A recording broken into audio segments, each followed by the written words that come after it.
परिवर्तन पार्टी र राष्ट्रिय परिवर्तन पार्टीको एकीकरणपछि हाम्रा जिउँदो शहीद राजेश मङ्गर होटल केन्द्रीय उपाध्यक्षको रूपमा रहनुभएको छ। नमस्कार। गत भदौ 23 र 24 गते भएको जेएनजी आन्दोलनमा मैले मेरो एउटा अमूल्य खुट्टा गुमाउन पुगे। यदि त्यो आन्दोलनमा म एउटा युवा हामीलाई आवाज थप्दाखेरि यो मुलुकमा केही साँचो परिवर्तन आउँछ भने म जस्तो युवा पनि त्यो आन्दोलनमा होमिनुपर्छ भनेर म आफै स्वयं पनि त्यो आन्दोलनमा सहभागी हुन गएको थिएँ। तर दुर्भाग्यवश मैले मेरो एउटा खुट्टा गुमाउन पुगेँ र अहिले मुलुकले जुन अन्तरिम सरकार बनाएको थियो त्यो अन्तरिम सरकारले पनि हामी जस्तो 75-76 जनाको बलिदानीलाई टेकेर बनाएको सरकार र हजारौं जना घाइते युवाहरूको माग सम्बोधन नगरिकन मुलुक चाहिँ चुनावतर्फ जाँदै गर्दाखेरि हामी जस्तो युवा पनि अब त्यो राजनीतिकमा आउनु पर्ने रहेछ, छिर्नु पर्ने रहेछ, राजनीतिक बुझ्नु पर्ने रहेछ, अनि मात्रै देशमा परिवर्तन सम्भव रहेछ भन्ने हेक्का राखेर म स्वयं पनि अहिले राजनीतिकमा अगाडि बढिरहेको एक युवा हुँ। यहाँहरू सम्पूर्ण आग्रह के गर्न चाहन्छु भने चुनाव नजिकिँदै गर्दाखेरि अहिले समय पनि कम छ।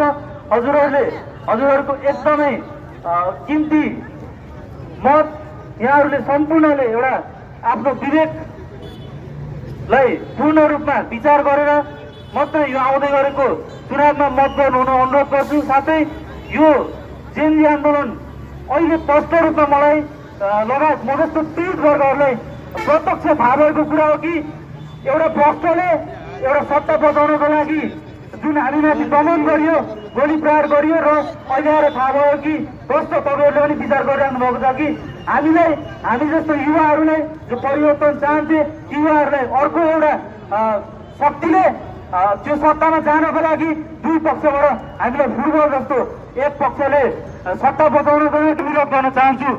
यहाँहरू सम्पूर्णले त्यो कुराहरू बुझ्न जरुरी छ र नयाँ भन्दैमा सबैजना सक्षम, सबैजना परिवर्तनकारी र सबैजना विकास प्रेमी हुन्छन् भन्ने हुँदैन।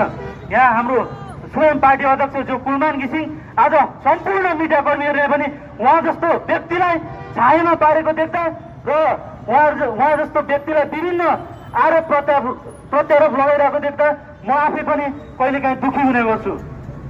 यहाँहरू सम्पूर्णले चिन्ने बेला साँचो व्यक्ति र जसले एउटा मुलुकलाई अँध्यारोबाट उज्यालोतर्फ परिणत गर्नुभएको व्यक्ति उहाँलाई अहिले चिन्ने बेला यही हो।